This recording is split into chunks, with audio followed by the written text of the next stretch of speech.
We are back from the break. It's me, your host, Brian Kahn for Pivotal Change. And we just had a great conversation about mindset and the mindset of having value. And we're going to do what we like to do here, and that's pivot. And we're going to come in and jump into a topic about marketing. And I have with me today a very good friend of mine, Janelle Sikora of Kajabra. Now, she is a marketing guru. If you've ever seen any of my online videos or anything that I do, I always claim not to be the marketing guru. I may know enough to be dangerous and give you a quick little piece of advice, but this right here, this is the woman that I get and I use as my expert. So, Janelle, pleasure to have you on here again. Thank you for coming back. How are you doing this evening? And again, thank you for joining us. Hi, Ryan. Thank you so much for having me on. My name is Janelle Sikora. I'm the co-founder of Kajabra. You can find my website at www.kajabra.com. I've been in sales and marketing for 30 years at this point, and Kajabra is a full service marketing agency. Awesome, Janelle. That's great. And one thing that I want to do is I like to jump right in since we're always up against a break. And I have just a few questions for you tonight. And the first question that I have for you is just generally speaking, marketing. And I'm going to put quotes around that because I think a lot of people have a different idea of how big that bucket is and how diverse marketing can actually be. And I think when people do look at that, it becomes kind of overwhelming for them or their business, especially if they're new to this adventure. Maybe they've never done marketing before. They just don't know where to start. So one thing that I want to do is jump right in. Where would you recommend for someone in this situation, newer to the game of marketing or newer to the business, where would you recommend that they actually jump in and start? You know what, Ryan? That's a great question. I get that question frequently, and I would say there are three places that you want to start. Um, First, the most important thing that you want to do is really identify who your ideal client is. You should really have an understanding of who that client is, both from a demographic standpoint, but also from a what's inside their psyche. What are the key problems, their biggest pain points that they have as it relates to your services? You should understand what success looks like for them. You should be able to understand what they want, what their biggest fears are. And you should also be able to very clearly articulate how they do business with you. And that kind of leads into the second thing I would recommend, in addition to identifying who your key or your main avatar is, or your ideal audience. You need to craft a good message. And that's very important. I think many brands and many companies don't pay enough attention to that. It's extremely important to craft a very clear, not clever, clear message that also differentiates you, and that if you're in an industry where there's a lot of competition, we'll call that sort of a red ocean, you want to make sure that you are presenting your products and services in a very differentiated way, and that you've got, again, clear and compelling messaging that resonates with your ideal audience. And then I would say the third thing that I would do in terms of where to start with that marketing overwhelm, if you will, is focus on your digital presence. Everyone is digital today. And when I say focus on your digital presence, I really mean a couple of things. One, make sure you've got a decent website, a professional looking website, and then make sure that you have claimed your Google business profile. It's way too often overlooked. But it will definitely help optimize you in Google's eyes, and having an optimized Google business profile, will drive traffic to your website. So I would say those three places would be where I'd start. Identify who your ideal client is, make sure that you craft very specific and clear messaging in terms of how you deliver your products and services, and then set up your digital presence.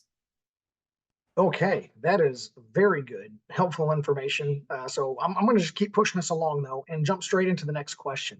Thank you very much for that. I'm excited to see how that might play out for some of our viewers. Question number two. So not just necessarily for the new person, but just for anyone who's on a budget. What are the best forms of like a lower cost or even cheaper or free version of marketing? Can you go across some of those for us? Yeah, that's a great question too. Not everybody comes out of the gates ready to spend a lot of money on paid advertising, as an example. So I would usually tell people start with what I would call forms of organic marketing. In other words, things that you can do that will have a slower build, but that they will put you on the right trajectory to get there, to add one client, then two, then three. And those types of things would be, for instance, once you've identified who your ideal client is and you've crafted your messaging, find out where do they hang out online? Are they on LinkedIn? Is this the type of ideal client that spends more time on Instagram? Really go deep in understanding what channels your ideal client looks to. Maybe your ideal client is on YouTube all the time. Pick one or two of those social media channels and plan out a content strategy. Batch your content, plan it out for a week or two at a time at least, because that makes it a lot more, it makes it a lot easier for you to A, do and get done, and B, commit to a cadence on that. And C, it lets you feel like that it isn't completely hijacking your time if you sit down and batch it, once every week or once every 2 weeks. Another thing that I recommend to people who are looking for ways to market, content marketing is very, very important. So two other notes that I would say would be spend some time on video. And there are so many people who hate being on video. I get it. I'm one of them. It took me a long time to overcome that. But people do video converts. So I would focus on YouTube. YouTube is the second largest search engine to Google. Just start putting content out there. It's going to be terrible at first. You are your worst critic. Remember that, but just keep doing it. Commit to that. And then the last thing that I would say is, if you have a website with a blog, and you're one of the people who loves to blog, I can't really underscore that enough, how important a blog really still is, from the standpoint that a good strategy with a blog is to literally sit down and brainstorm 10, 20, 30 questions that your ideal clients ask or would ask you on a continuing basis. Those questions need to be the topic for a blog post. So one blog post for each question. Answer the questions. That is how Google will find you eventually. Eventually that will index. And once you've got enough blog posts out there, when people type those questions into the search engine, the hope is that they land on your blog. But you have to have a lot of content out there to do that. But those are some ways that you can get started, mainly creating content that don't cost you any money if you're not working with a marketing expert. You can do those things yourself. Okay, interesting. So I know I've used some of those in the past, and I know you've made recommendations like that to me and some of our contemporaries. So I'm gonna push back in this advertising. I want to know a little bit more about advertising. How would a business owner know what channels to advertise through? Can you go a little bit more in detail about what channels they should be advertising into and how to do it, please? Yeah, that's another good one. And I get that all the time because that's scary, right? I think I want to spend money on advertising, but where do I spend it? How much do I spend? And what I tell people kind of goes back to what I said a minute ago. Where is your ideal client hanging out?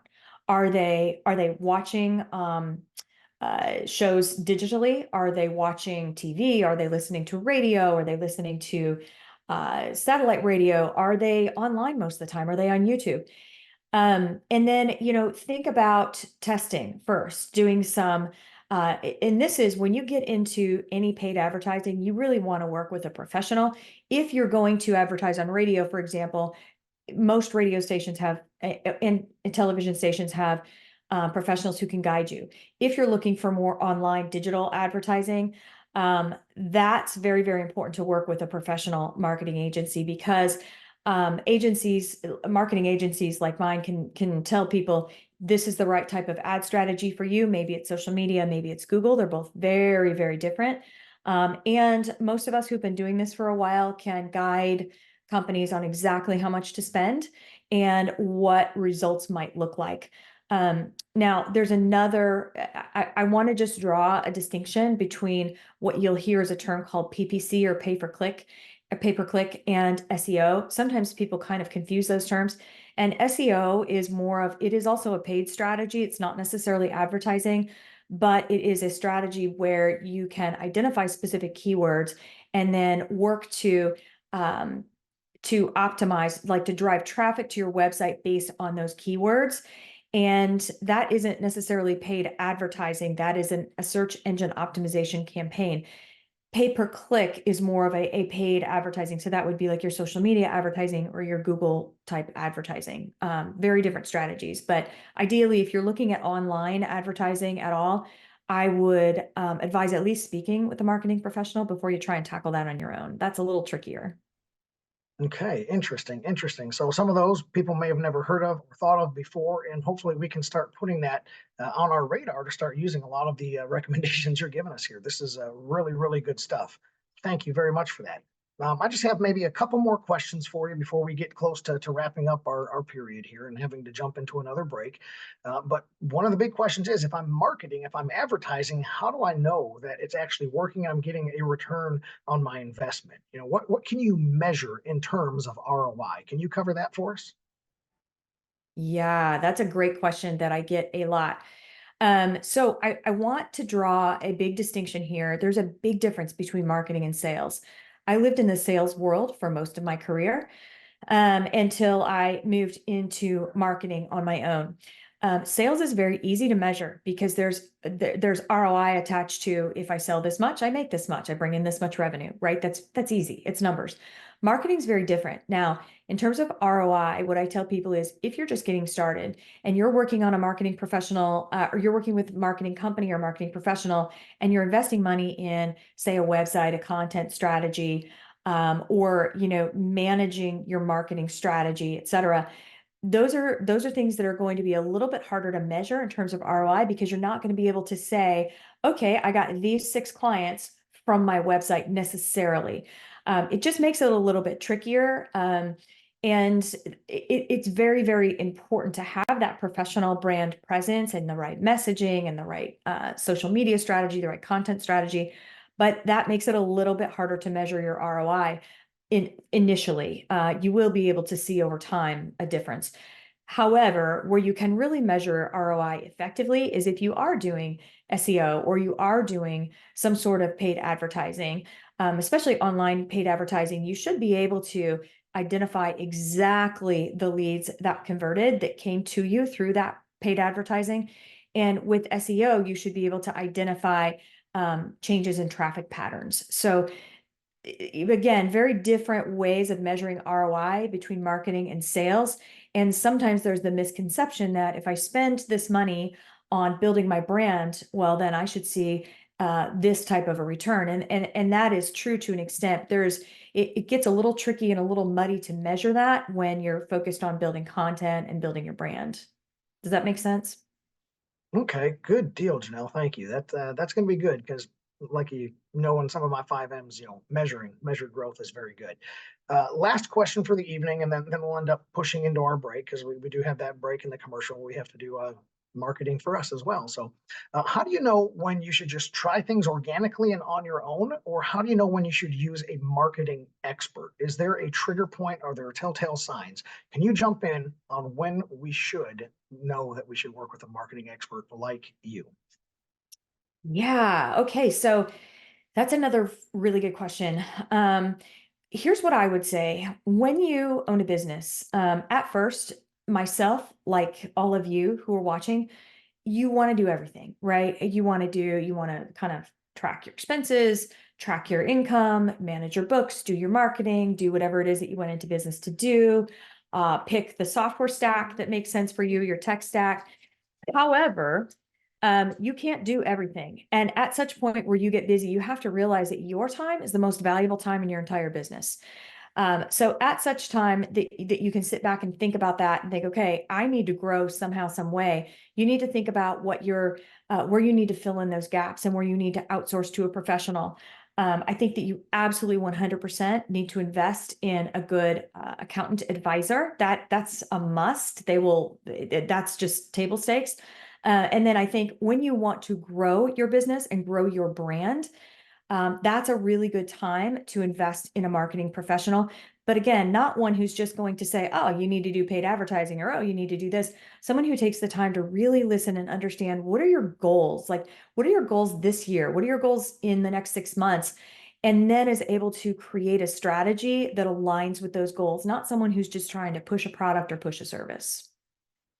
Okay, valid points, all valid points. So, Janelle, big question. I want you to tell us a little bit about yourself, because one thing that I did know, and of course I know even more now, is that you are a marketing expert and guru, just like you're able to explain all these things to us. What if somebody wanted to contact you specifically and say, hey, Janelle, I want you to become my marketing expert, my marketing guru? How could people get a hold of you? Where could they find you?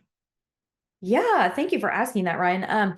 So I love to connect with people on LinkedIn. So please hit me up on LinkedIn. I'm Janelle Sikora, JANELSYKORA. Find me on LinkedIn, or my partner Brad and I have a website. It's Kajabra.com.